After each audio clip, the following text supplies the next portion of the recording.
Wings and Coffee. Alright, so we're going to get a ride review of root beer. We're going to start with a gas fill up. I'll tell you how easy it is to get on the center stand here. Not the easiest, but it's okay. One key right now, I would like to fill up on the center stand 66 miles and 67 miles. That's 93 octane. And put the gas in. It's not a great big tank, I'll say that. Something like 3 gallons or something like that. So you are going to fill up quite a bit. Even if you get decent miles a gallon, you're just not going to have a huge range. Clean tank. Wow. 2.239 gallons. 67 divided by 2.239 is 30 miles a gallon. To be honest with you, I've been racing around like a madman. The low miles per gallon is about 30, and we'll eventually see what it is high miles a gallon. So on the center stand, get it off is pretty simple. All right, put it back on this side. Control layout's pretty easy. All right, so we have on, off. We talked about the turn signal. In fact, you'll see in video 1, the walk around and the introduction, you can see all the controls. We're just going to talk more about the riding review. So it starts really easily. I let it warm up. No matter how warm it is, it will start very easily. Okay, or how cold it is. You still want to let it warm up though. Alright, so just around parking lot. These very narrow handlebars make it very easy, very tight turning to go in and out.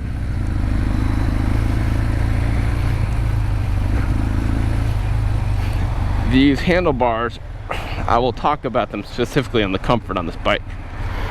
We're just going to talk around town first, and then sporting, and then just touring capabilities. So around town, talk about comfort first. The seating position's great. It is very, very relaxed and comfortable. It is a standard seating position. I'm 5'9", 69 inches, and my legs are slightly in front of my waist. Knee bend's nice, and the upright seating position's very good. There is no wind protection really, just because you got no fairing or anything. That's fine. Hand controls, they're okay. Oh boy, very easy low speed turns. You're not worried about scraping at all. Hand controls are okay. They would be better. There's 2 things that I don't like. On the left hand side, the bars are so narrow that it makes turning the low and high beam and then the turn signal very hard to do. It's awkward. You have to bend your thumb up like this. So that's not good. Start and stop is fine, and the throttle position is, again, you're turning your wrist out like this. And it does have an advantage, which I'll tell you in a bit, but just straight line driving is not the best. Even cruising is not the best, because you are twisting your wrist like this. So I've had beach cruiser handlebars, but these ones are extreme. I'm not sure why they're like that, but there is one advantage to them. Alright, so comfort, the seating position is fantastic. It's one of the best. Your foot goes really great on the brake, and the shifter is fantastic. Your feet position. The handlebar position is about a 3.5 or 4 out of 10, and the rest is about a 8 or 9 out of 10. So it's a little bit of a mixed bag there. Wind protection, you get a slight gauge of protection. The reading of the gauges is fantastic. Low speed handling, it's great for an 1100cc motorcycle. It's pretty good.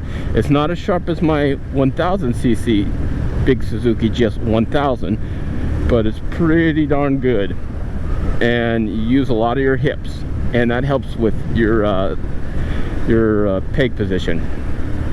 So it's easy to make a quick avoidance maneuver. the handlebars are not in the ideal position for a quick avoidance maneuver.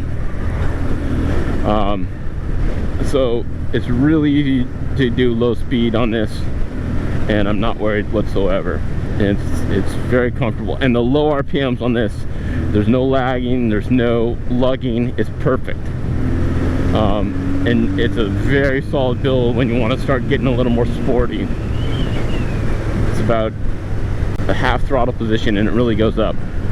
Low speed handling in the corners is great. A lot of stability on these bikes, a lot of stability. You can see I'm not even worried about scraping a peg. You can see the gear readout. It's a little hard to read in direct sunlight, but not horrible. I'm in 5th gear. 40 miles an hour is 2,000 RPM-ish. Alright, and I'm not lugging at all. Let's see how easy it is to do a turnaround procedure. Super easy. So this is where, part of where these handlebars come into play. It is so easy. You can just do a super tight turn and not worry about anything. Look at that. I'm going. Alright. Alright. Now, I'll move it up a little bit more sporty, and the engine's warm a little bit, and it likes to pull. Brakes are nice. There's a little bit of weird squat from the shaft drive, but not horrible. I've had shaft drives that were much worse than this. So I'm about 6/10 of sporty, and I can lean off the seat pretty good, look into the corner and get on it, but I'm not really going super hard. 5/10, 6/10.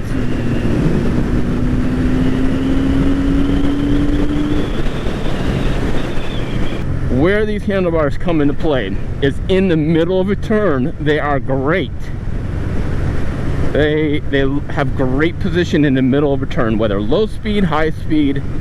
They feel very natural. You have good leverage, and they're comfortable, and they are very, very nice in the middle of a turn. That's the only place I really like them at.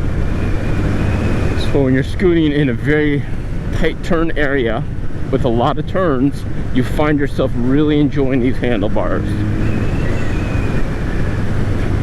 In a high-speed turn, you can like them, but if you're doing a lot of straightaways, these are not the most comfortable handlebars. If they came out just a little bit more, my GS1000L has them out a little bit more, and I find it more of a flickable motorcycle and a little bit of leverage, a little bit better leverage. The comfort, this bike soaks up the suspensions. It's air suspension front and rear, and boy is it nice. It's one of the best comfortable bump soaking up bikes I know. So this definitely has a lot of stability. It is not it's not upset mid-corner. It's not upset going over a bump. So that is nice, and it's easy to hold the line on these. Both my big Suzukis are easy to hold the line on. They are very stable, high speed and mid speed, and even low speed.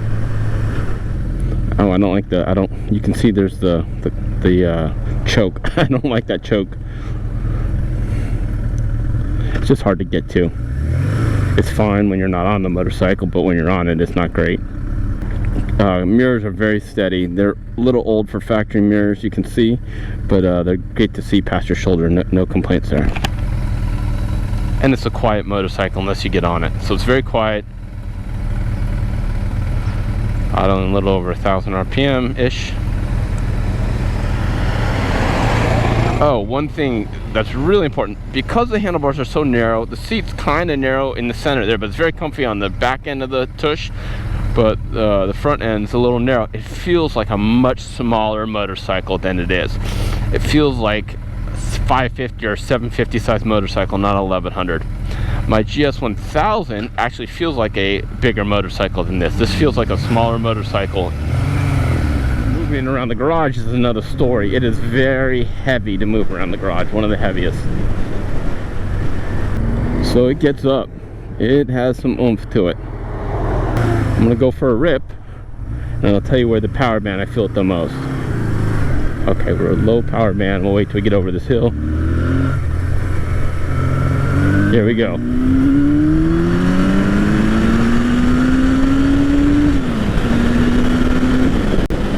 Alright.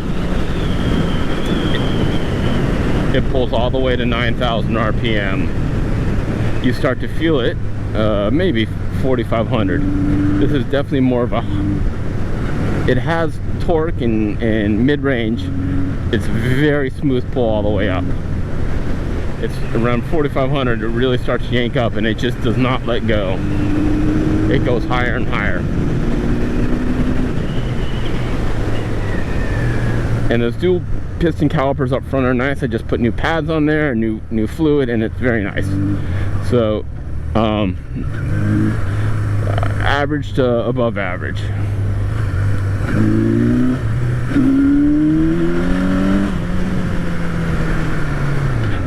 That might be my buddy. Let's see. Lifted the front wheel there.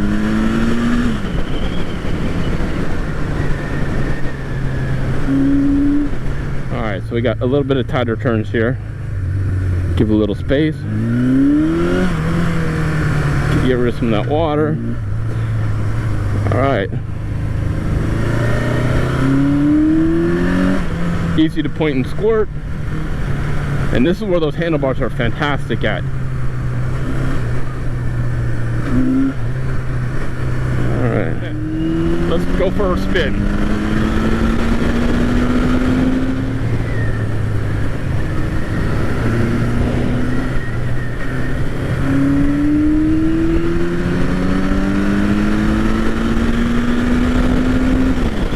Got it up to, you know, fast enough speeds, and it's very stable, no issues. I'll say probably it feels like starts to get a little bit of juice out about maybe 7,500 RPM. I don't know, I'd have to play around a little bit more, but overall this is a fantastic all-around motorcycle. I don't know if I'd cruise on it long distance, tour on it I should say, but I definitely go for cruise around town. Sportiness, it's absolutely a corner carver. Yeah, you can totally do everything with this bike. This is one of the best all-around motorcycles I've had. I'm really a fan of the big Suzuki GS's. They're really fantastic handlers, plus they have great pull. Now this one again has more high RPM pull. My GS1000L has low RPM pull, which I love. It squirts out of corners and actually is a sharper handler. So we have to do comparison against them, but this is the ride review, a retro ride review of a 1983 GS1000L. Sorry, 1983 GS1100L ride review. Alright, please like and subscribe. Let me know what questions you have in the comments below, and enjoy your Suzuki.